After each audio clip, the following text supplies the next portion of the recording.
নমস্কার বন্ধুরা, আজকে দিদির রান্নাঘরে আবার চলে এসেছি এগ রেজালা নিয়ে। আপনারা দেখতে থাকুন কিভাবে রান্না করা হয়। এগ রেজালার জন্য লাগবে আমি 7খানা ডিম নিয়েছি। ডিমটাকে সেদ্ধ করে ভালো করে এইভাবে কেটে নিয়েছি, চিড়ে নিয়েছি একদম দুপাশটা সুন্দর করে, এই যে এরকম তেচড়া তেচড়া করে। মশলাটা ভালো করে ঢুকবে, তার জন্য লাগবে টমেটো স্লাইস, পেঁয়াজ স্লাইস, আর অল্প পেঁয়াজ কুচি, শুকনা লঙ্কা গোটা, এলাচ, ছোট এলাচ, দারচিনি 2 টুকরো, আর বড় এলাচ, কাঁচা লঙ্কা চেরা, আর দুধে ভেজানো আছে হলো গিয়ে কেশর, আর এটার মধ্যে হলো আলমন্ড আর মগজ বাটা, আর একটা টমেটো। আর লাগবে সাদা তেল রান্নাটার জন্য, চিনি, নুন, বাটার, 1.5 চামচ টক দই, 2টো লাল লঙ্কা বাটা, একটা ছোট্ট পেঁয়াজ বাটা, 2 কোয়া রসুন বাটা, আর অল্প আদা বাটা। তো এবার রান্নাটা কিভাবে করি পাশে থাকুন, দেখতে থাকুন। কড়াইটা গরম হয়ে গেছে, এখন আমি কড়াইতে তেল দিব ডিম ভাজার জন্য।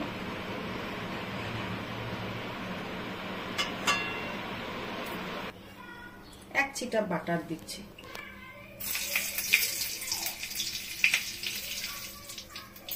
এখন আমি ডিমটা ছেড়ে দিচ্ছি।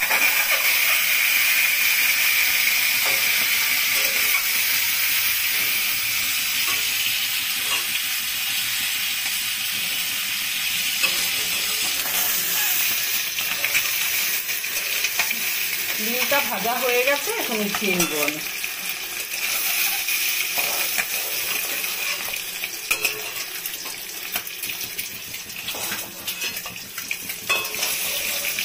একটা ডিম ভেঙে গেছে।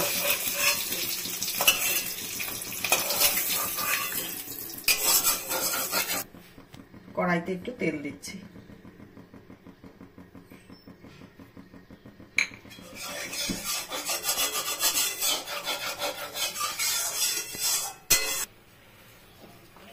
এখন একটা পেঁয়াজ কুচি করে কেটে রেখেছি, ওটাকে এখন আমি বেরেস্তা ভাজবো। আমার 7খানা ডিম যেহেতু, আমার এইটুকুনিতেই হয়ে যাবে।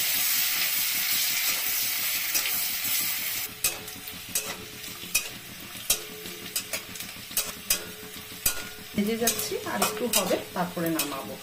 এটা তো অনেকভাবেই বানানো যায়, তো আমি এই পদ্ধতিতেই বানাচ্ছি। বেরেস্তাটা হয়ে গেছে, এবার তুলে নিব।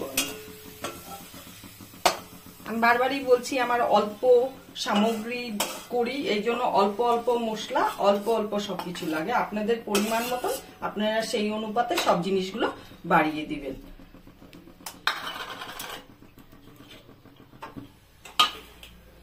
এখন কড়াইতে আরেকটু তেল দিব। আমাদের রান্নাগুলো কেমন লাগছে বলবেন কমেন্ট করে। চেষ্টা করছি আপনাদের সামনে ভালো করার জন্য, জানি না কেমন হচ্ছে, আপনারাই বলতে পারবেন। আপনারা রান্না করে খাবেন আর আমাদেরকে কমেন্ট করে বলবেন, এবং দেখেও তো কিছুটা বোঝা যায় না রান্না।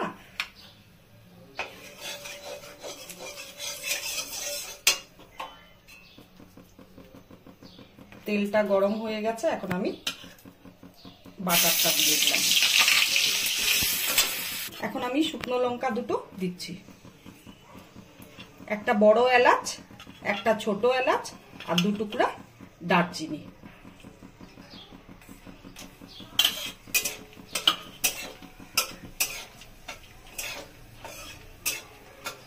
তেলের মধ্যে বাটার পড়লে আর এলাচ, দারচিনি, শুকনো লঙ্কা 3টা জিনিস পড়ার পরে তেলের ইসেটা, গন্ধটা, একটা স্মেলটা খুব ভালো বেরোয়।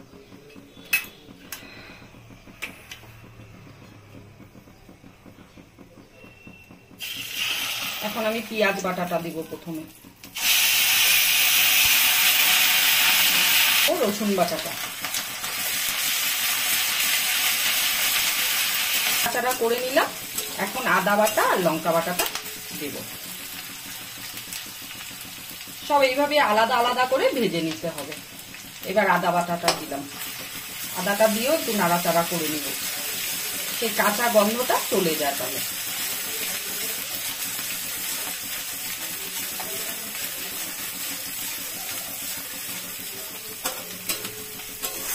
খুব ঝামেলা না কিন্তু ডিমের রেজালা বা চিকেন রেজালা করাটা। এখন আমি লঙ্কা বাটাটা দিচ্ছি, এটা দিয়েও খুব নাড়বো। এই মশলাগুলো এখন ভাজা হয়ে গেছে, তেল আর বাটার দিয়েছিলাম তো পুরো ছেড়ে দিয়েছে। এখন একটু জল দিয়ে এটাকে কষাবো ভালো করে, তারপরে বাদ বাকি মশলাগুলো অ্যাড করবো।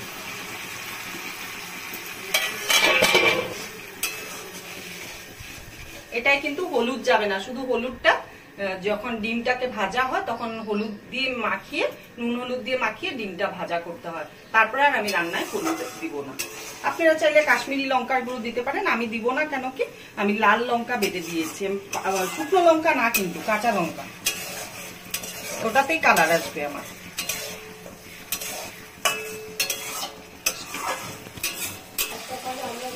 এখন আমি নুনটা দিব, স্বাদ অনুসারে নুনটা দেবেন।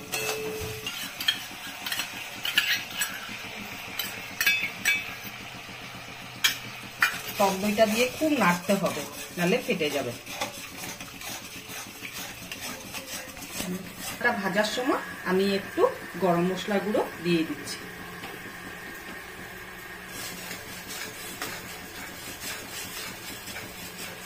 মশলাটা মগজ, আমন্ড আর হলো গিয়ে টমেটো একটা দিয়ে পেস্ট করেছি, এটা এখন দিয়ে দিচ্ছি।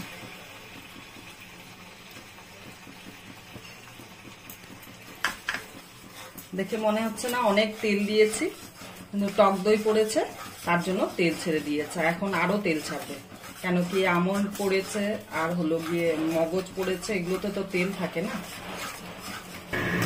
এটা ভাজা হয়ে গেছে, আর একটু 1 সেকেন্ড মতন ভাজলে মশলা দিয়ে পুরো গন্ধ বেরিয়ে গেছে। যখন মশলাটা ভেজে এরকম হয়ে যাবে না, গলা পাকিয়ে আসবে, তখন মনে করবেন যে মশলাটা ভাজা হয়ে গেছে আর তেল ছাড়া শুরু করে দিয়েছে। খুব নাড়তে হয়। এই যে মশলার গা দিয়ে পুরো তেল ছেড়ে দিচ্ছে। এখন আমি জল দিব।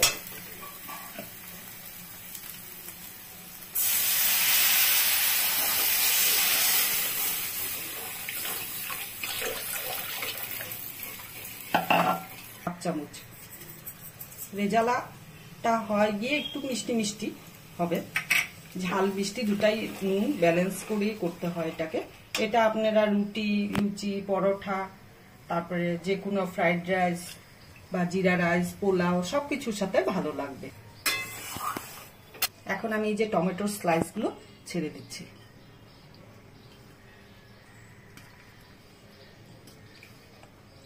একইভাবে পেঁয়াজের স্লাইস গুলো ছেড়ে দিব আমি। ঠিক আমি যেই পদ্ধতিতে করলাম আপনারা করে একবার খেয়ে দেখুন কেমন লাগে, তারপরে আমাকে কমেন্ট করে বলবেন। দারুণ লাগে আমি বলছি। 80% বেশি আমার রান্নাটা হয়ে গেছে, আর একটু বাকি। এখন চেক করে আমি ডিমগুলো দিয়ে দিব।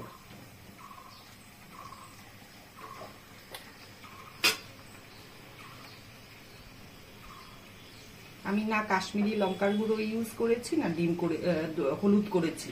তো আপনারা যদি চান আপনারা করতে পারেন, তাতে কোনো অসুবিধা নেই।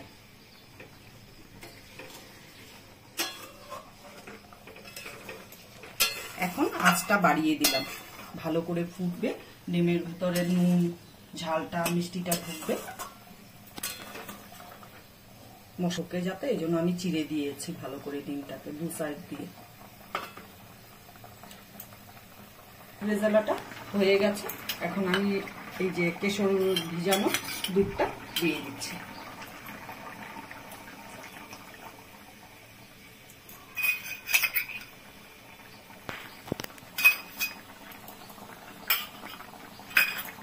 আর দিচ্ছি এই যে একটু বাটার আছে, এই বাটারটা দিয়ে দেব।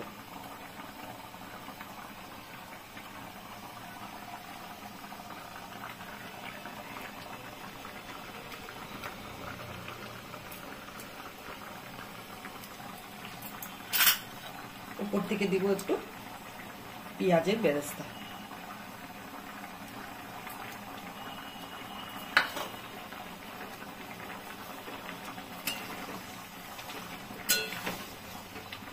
রান্নাটা। আপনারা যদি চান আর একটু শুকিয়ে নিতে পারেন।